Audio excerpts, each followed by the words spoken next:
WACT News begins now with breaking news.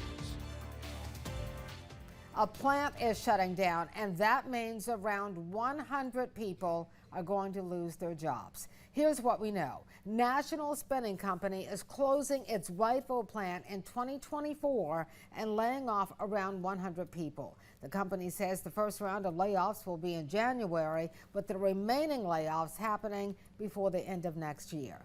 The president of National Spinning Company says the closure is necessary because of a rise in imported textiles. The company says all employees have been notified and there are no options for them to relocate to other factories.